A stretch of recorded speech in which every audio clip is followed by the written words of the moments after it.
Bonsoir et bienvenue à Sydney en pleine célébration de l'Australia Day, la fête nationale australienne. Il nous a fallu 24 heures d'avion et 10 heures de décalage horaire pour venir jusqu'ici.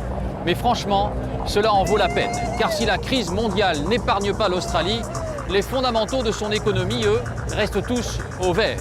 Un taux de chômage ridicule, 18 ans de croissance sans interruption et une dette publique quasiment inexistante. Ajoutez à cela la mer, la nature et une population fondamentalement optimiste sur son avenir, il y a de quoi être jaloux. Alors, s'agit-il d'un mirage? Tout cela n'est-il pas un peu trop beau pour être vrai? Et quelles sont donc les recettes de l'Australie alors que l'économie mondiale, elle, s'effondre? Bref, l'Australie est-elle vraiment le pays de la chance? C'est le 24e numéro d'Un œil sur la planète.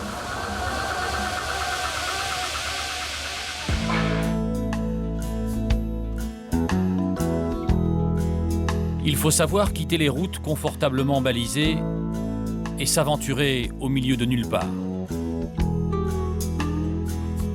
Nous sommes à 5 heures de Sydney en voiture.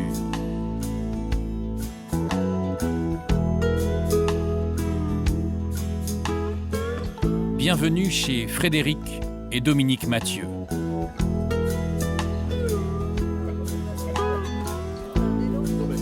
Ils étaient venus tenter l'aventure pour quelques mois. Ils ne sont jamais repartis. Et voilà 28 ans que ça dure. «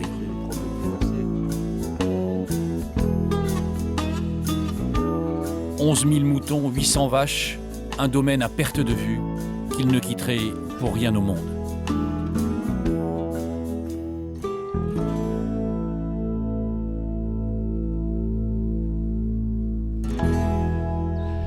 On a dû vous poser la question probablement 25 000 fois, mais qu'est-ce qui vous a décidé il y a 30 ans à quitter la France et à venir vous installer ici?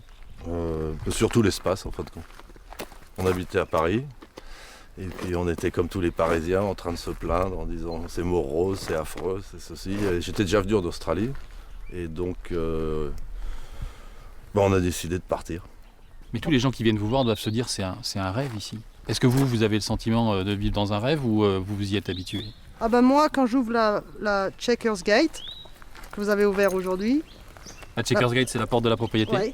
La première fois que je l'ai ouverte, et j'ai même pas vu la propriété, je me suis dit, ça doit être un paradis. Et c'est vraiment un paradis? Et c'est vraiment un paradis. Ouais. Mais c'est un paradis comme tous les paradis. Il y a des jours, c'est moins le paradis. Ça dépend. Parce qu'il faut s'en occuper du paradis, c'est ça? Il faut s'en occuper tous les jours. Il faut faire les choses qui sont ennuyeuses. Puis il fait chaud, par exemple, là, le mois de février, là, aujourd'hui il a fait très chaud, c'est pas très agréable. En hiver, il fait quand même assez froid. Mais enfin, comparé à l'Europe, le climat est quand même très agréable et on a toujours des journées ensoleillées. La seule chose qu'il nous faut, c'est de la pluie. Et justement, on se pose la question de savoir si l'Australie, c'était effectivement le pays de la chance. Cette question, vous y répondez comment? C'est un pays où on a la possibilité de tenter sa chance et de réussir, si on travaille. Mais la chance n'arrive pas si on ne travaille pas.